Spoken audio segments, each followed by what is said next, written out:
amados, tudo bem? Eu sou Lúcia Almeida, responsável pelo espaço Interação, que é um espaço ligado a resgate de vidas com famílias, casais, com grupos pais que transformam, líderes que transformam.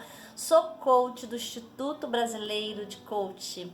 Trabalho com família há 30 anos. E eu quero responder algumas perguntas. Muito obrigada pelo convite, né? Pela honra. Eu quero agradecer a todos os batistas leopoldinenses e todos os batistas de todas as igrejas e todas as igrejas evangélicas. E eu sou da Igreja Batista do Recreio. Então me pediram para responder, o Edson gentilmente me pediu para responder algumas perguntas.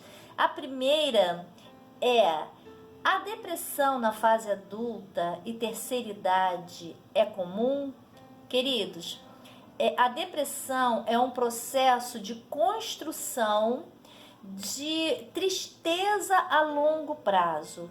Então, existe uma questão da maneira como a gente vive, aciona toda a nossa contextualidade biológica, psicológica, emocional e espiritual.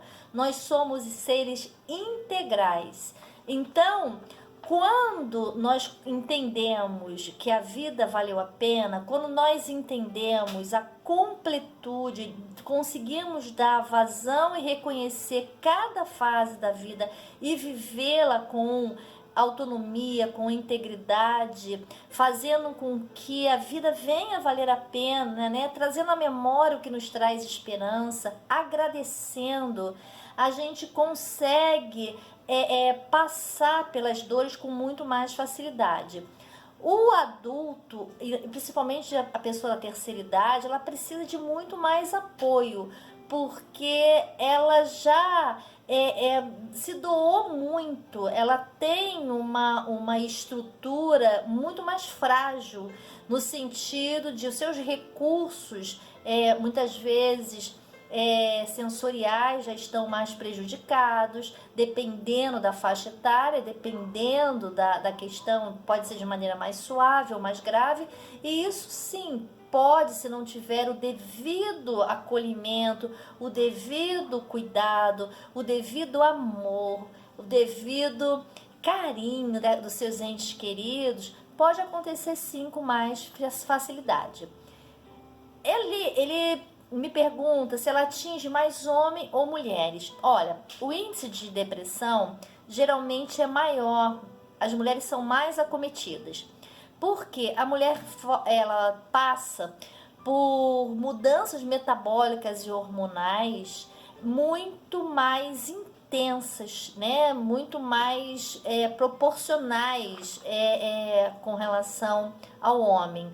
Então, elas têm multitarefas, as suas aptidões enquanto dona de casa, enquanto mães, enquanto profissionais, a cobrança, o nível de cobrança é maior, tende a acontecer sim, tende não, é pesquisa, acontece em maior proporção no contexto feminino.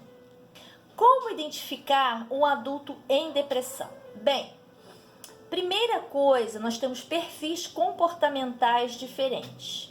Uma pessoa que é muito extrovertida, muitas das vezes ela não é notada como estando no processo depressivo, porque ela tende a camuflar mais, ela vai agir até o momento que ela não puder mais, de uma maneira em que ela vai manter os recursos internos, poder ficar se mostrando o melhor que ela pode. Quando essa pessoa cai, é porque a coisa já está muito séria. A depressão tem 3 níveis, tá? Fraco, médio e forte.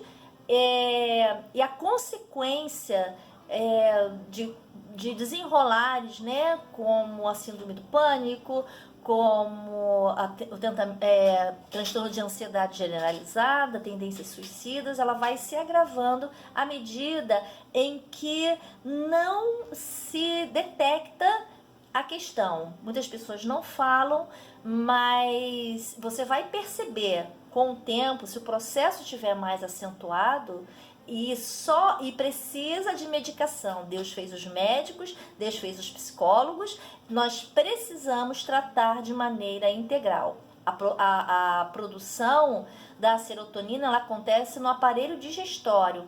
Então, nós precisamos ter todo um contexto de alimentação, de atividade física, saber pensar, como a Bíblia fala, o coração alegre formoseia o rosto, trazer a memória o que traz esperança. Tudo isso é a base também da neurociência, da psicologia positiva, ok? Então, um adulto, dependendo do perfil comportamental dele, ele vai tender a ficar mais calado, a comer menos ou comer muito, a dormir em excesso ou ter perda de sono, a ficar mais irritadiço pela perda do sono. Geralmente ele fica menos paciente, tá?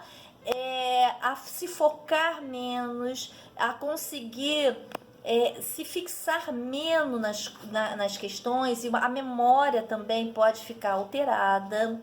Então, é uma série de consequências que vão se acumulando quanto mais demorado for a identificação desse processo.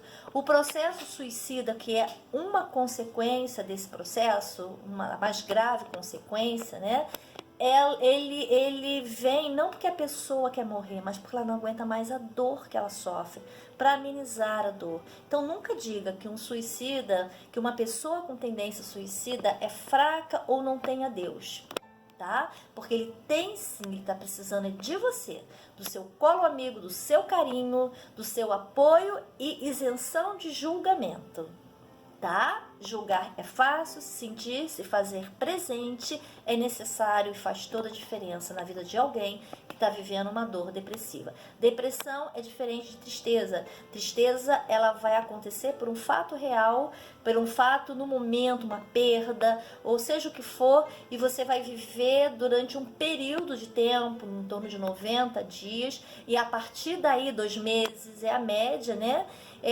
E a partir de 2, 3 meses, a partir daí, se a tristeza continua, já é um processo depressivo, ok? A pergunta agora é: o que pode acarretar não aceitar a velhice e suas consequências, como limites e mudanças no corpo? Se favorece o processo depressivo? Bem, todas as fases têm ganhos e perdas. Se nós nos conscientizarmos e nos prepararmos para a melhor idade, nós vamos poder chegar com mais qualidade de vida. O estereótipo do velhinho de bengala, do velhinho que vinha amparado, ele tem mudado. Nosso país é um país de um grande número de idosos, cada vez isso se estendendo mais, né? Então, nós podemos sim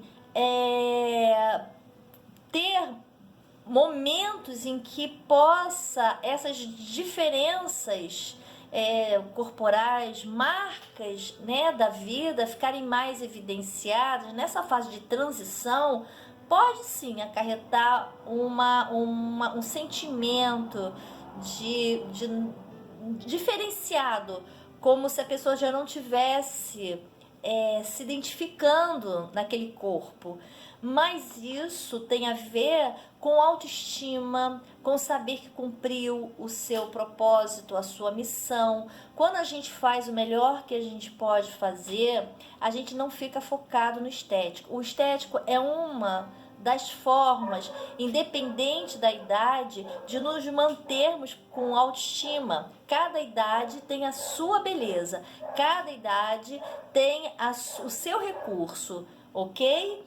Então, as mudanças elas vão acontecer sim, elas acontecem já no útero materno, e nós podemos sim fazer com que elas sejam amenizadas a partir do momento que nós percebemos que envelhecemos desde o momento que nascemos. E é um privilégio, né? Meu pai tem 94 anos, é um homem encantador que contagia o mundo, que ainda faz toda a diferença, que ele diz só vai ficar velho quando fizer 100 anos. A pergunta agora é: os sonhos não realizados planejados durante décadas podem levar à depressão? Queridos, toda depressão ela é foco de tristeza acumulada a longo prazo.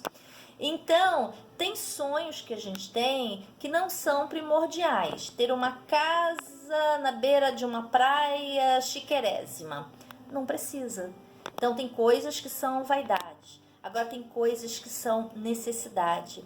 Ter condição de sobreviver com dignidade, ter amor, ter acolhimento, ter o toque, ter palavras de afirmação, se sentir pertencendo. Tudo isso faz grande diferença na vida de realização das pessoas. A realização material, ela vem e ela vai. A realização afetiva, a completude afetiva é que vai dar o sentido de pertencimento, de amor, de que a vida valeu a pena, tá? Então, é amar ao próximo como você mesmo, após amar a Deus. E você precisa se amar para que você seja bom para o outro, ok? Então, vamos ver um processo que ele vai fazer com que você consiga realizar sonhos mesmo na terceira idade, é quando você resgata vínculos. Então, se você perdeu vínculos, se você se desconectou de pessoas que você ama, resgate, peça perdão, sabe? Comece uma nova história. O que você quer que falem de você quando você tiver 100 anos? Faça agora para que isso aconteça no futuro, ok? Uma separação conjugal pode levar à depressão? Bem, todas as perdas abruptas, elas podem levar à depressão, sim. Mas uma separação também é um luto, é uma morte, é como uma morte. Então, o processo de separação, ela não acontece, ele geralmente não acontece de uma hora para outra. É um processo que vem se desgastando durante um tempo. E esse tempo vem desarmonizando toda a questão metabólica, fisiológica, emocional, integrativa desse indivíduo. Então, a separação pode sim, pode, mas precisa ser vivido o luto, a dor, chorar, lamentar, falar com Deus, dizer que não entendeu. Depois precisa se amar, precisa se resgatar, se honrar, pegar a sua experiência e levar o seu aprendizado para outras pessoas, para você ressignificar e para você ter foco, ter propósito na vida. Você não pode morrer por causa de uma separação, porque vocês nasceram diferenciados, nasceram em úteros diferentes. Então, também não vão morrer no mesmo dia, no mesmo momento. Cada um tem a sua história. Se você sabe que você fez o melhor, que o seu casamento não aconteceu ou aconteceu de uma maneira, a separação aconteceu de uma maneira que com certeza foi muito dolorosa, mas você honrou o seu casamento, você fez o melhor que você podia, você vai se curar. Acredite em mim. Beijo no seu coração.